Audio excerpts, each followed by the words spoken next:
ದೇವರ ಕೆಲಸ ನೀತಿ, ಪಿಶಾಚಿಯ ಕೆಲಸ ಅನೀತಿ.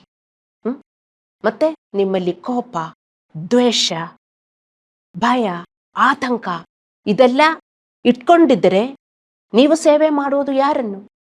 ಪಿಶಾಚಿಯನ್ನು ಒಂದು ಅರ್ಥ ಮಾಡಿಕೋಬೇಕು.